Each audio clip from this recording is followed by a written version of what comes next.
Absolutely. If Gaza serves as a symbol of Palestinian resistance, generational resistance, but resistance throughout Palestine, then, in my opinion, Al-Shuja'iyya represents the symbol of Gaza at the moment. I lived close to Al-Shuja'iyya as a child, and I used to go there with my dad. He would do business with his friends in Shuja'iyya, and one time we got caught in several Israeli military vehicles trying to get through the market of Shuja'iyya.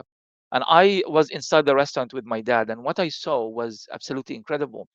Palestinians had no guns at the time. They had no means of fighting aside from rocks, children with rocks, teenagers with rocks. But it wasn't what you would think, just a rock being tossed from a distance. Pretty much everybody participated. Everybody would throw one rock after the other, to the point that the Israeli army couldn't actually park their cars in the market or even have any sort of control over the ground.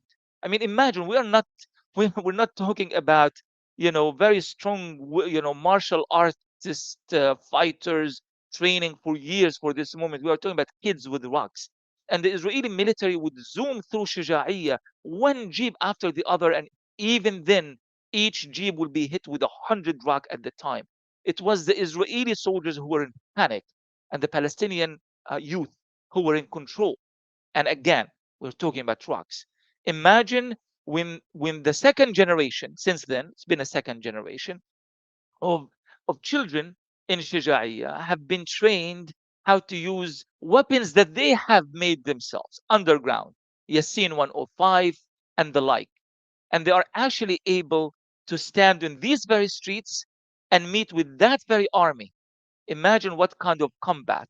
So when the Israelis entered Shuja'iyya, I knew that they are going to lose Shuja'iyya because I know Shuja'iyya. I know it personally. I know the people of Shuja'iyya.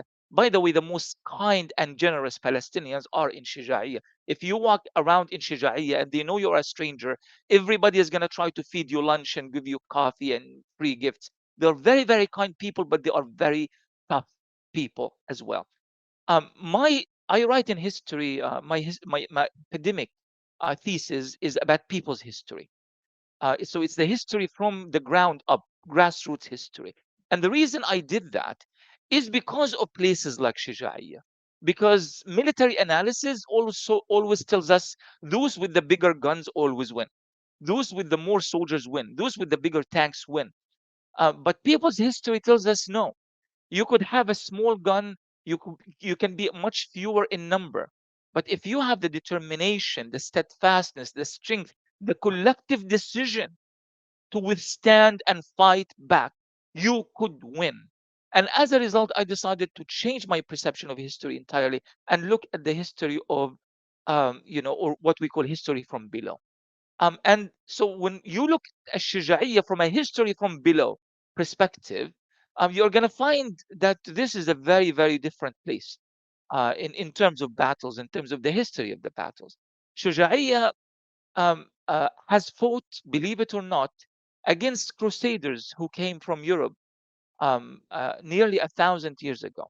Mm-hmm. Shuja'iyya fought against the French colonialism, namely Napoleon Bonaparte, when he tried to cross through Gaza. Shuja'iyya fought against the British in the early 20th century during World War One. And this is why near Shuja'iyya there is a large graveyard of all the foreign soldiers who were killed in Shuja'iyya. So, so this is why, and also if you look at the history of Israel and Shijaiya, the history of the Intifada, but also the history of what happened in 2014, namely when the resistance was a lot weaker than it is today, and yet they managed to kill and wound dozens of Israeli soldiers who could not penetrate Shujaiya. So naturally, Shujaiya has to put up a massive fight. And they are still unable to take over Shujaiya. They are admitting to 20 soldiers in a week, and mostly officers. But the reality, of course, as we see in images and photos and videos, is something entirely different. Something much bigger is taking place in Shujaiya. Israel wanted to take Shuja'iyya as a symbol. In fact, those who went to die in Shujaiya the officer, the commander of that unit, gave a speech. He said that there is blood between us and Shujaiya.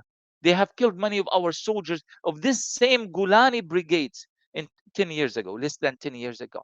So they go there to avenge their soldiers. They end up dying in Shujaiya. So instead of using Shujaiya as a symbol of Israeli recovery and return and victory, Shujaiya ended up being a representation of the revival of the Palestinian collective identity, the identity of the resistance, and the identity of this newfound Palestinian power, which is really unprecedented in our history.